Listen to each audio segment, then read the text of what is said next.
Aquarius, hi! Welcome to Mr. Queen PH at ito ang inyong weekly reading for September 16 to 22, 2024. So if you are interested in private readings, meron tayong link sa description at sa pinned comment. Paka-check nyo na lang yung information kung paano mag-book for a private reading. Okay, let's see Aquarius. What's coming to you this week? Trust. Ayan, nagtitiwala ka sa iyong sarili that you are safe, you are secure. And even sa relationships, no, yung mga nakakasalamuha mo, ito rin yung isa sa pinapahalagahan mo pagdating sa connections mo sa iba, yung tiwala mo sa kanila. Meron mga tao na sa una pa lang nagtitiwala na agad. Pero once na masira mo yung tiwala na yun, masira nila yung tiwala na yun, ako, wala na.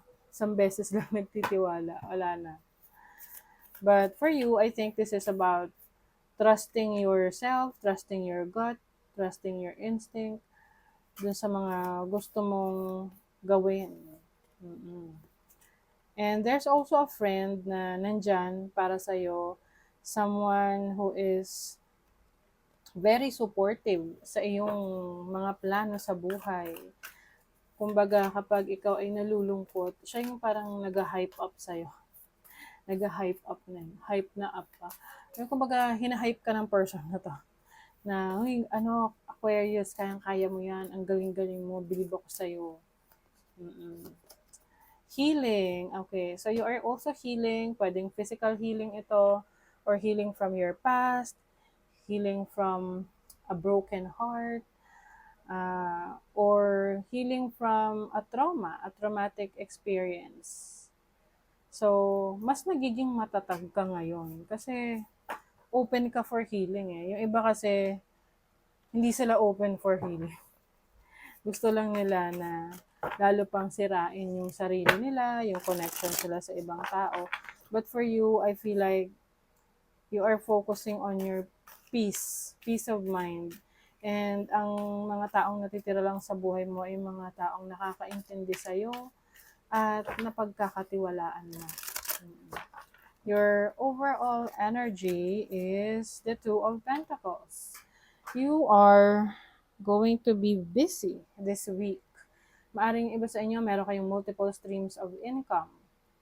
Hindi lang isa yung pinagkukunan nyo ng pinagkakakitaan nyo. O, napakasipag ninyo.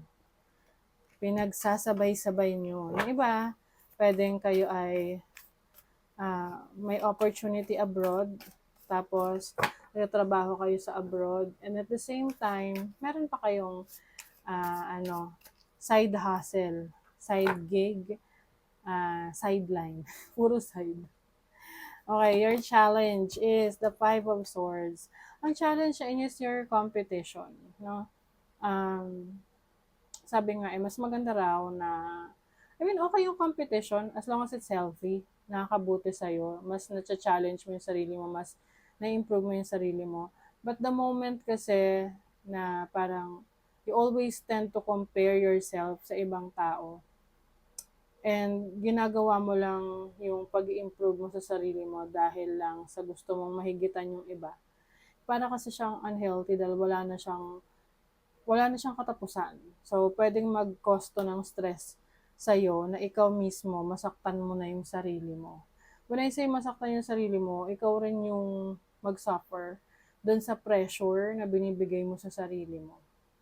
Kasi gusto mong mahigitan yung iba. So, kung meron ka mga ikukumpetensya or kakakumpetensyahin, it should be yourself. The older version of yourself. Para mas ma-improve mo yung sarili mo. Okay? And also, be careful rin, since we are talking about trust and Five of Swords is about betrayal, so mag-ingat sa mga taong pagkakatiwalaan mo. No? Kahit ano pa yan, sa pera, sa bahay, sa trabaho. Your opportunity is the Ace of Swords. This is a new beginning. Merong message. I think this can be a communication coming from abroad. No? Pwede sa ibang bansa. Ah, yung iba, this is also clarity na tipong magkakaroon ka na ng kaliwanagan sa iyong isip na okay, kailangan kong gawin. Ito yung solusyon sa aking problema. Ito yung solusyon sa mga iniisip ko na dapat kong gawin. Kasi meron ka ring decision making na gagawin, no? Especially in your career path, kasi we have pentacles here. May pinagpipilian ka, and the opportunity is knowing what's best for you. Alam mo na kung ano makakabuti sa'yo. Your blessing is the Five of Wands. Dalawa yung five dito.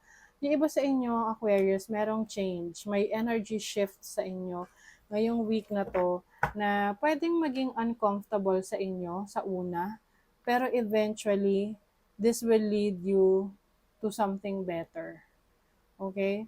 Kaya, kung meron kang kailangang i-let go, i-heal sa sarili mo, do it kasi yan yung magbibigay sa ng opportunity na mag-improve. I-improve ang iyong sarili. Money, career, finances, Two of Wands. Merong ditong ang daming options available para sa inyo ngayon sa trabaho, sa career, pero hindi yan lahat makakabuti para sa iyo. So, I think yung iba sa inyo, decision making related sa finances, sa career, sa business, as long as na-research mo, kumbaga, inaral mo, then you don't have to worry about choosing. Hindi mo kailangan mag-alala kung alin yung pipiliin mo. Kasi once na pumili ka, yun na yun. Okay? You have the world. This is achievement. Maaring yung iba sa inyo, may mga nag-open na opportunities, trabaho abroad, or international trading, or some of you pwedeng, let's say you are nagbebenta ka online, nag-iisip ka kung pwede mong mas mapalawak yung iyong clients, mga customers mo na pati sa abroad, magbebenta ka rin online. Kasi yung iba, diba, within the local country lang. But I think ngayon, you're thinking about expanding sa ibang countries. Some of you, kung kayo ay naghihintay ng balita pagdating sa ina-applyan nyo abroad, maaring dalawa ang mag-reply sa inyo. Lalo na kung meron kayong mga multiple na pina-applyan. So, sa love life, you have Six of Cups, Three of Swords, Three of Pentacles. Okay.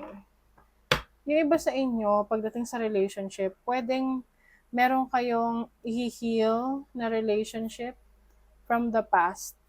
Okay? Na, kumbaga, all is well, ends well. Parang ganon. Na, it doesn't mean na ibabalik mo yung naging relasyon mo doon sa taong yon.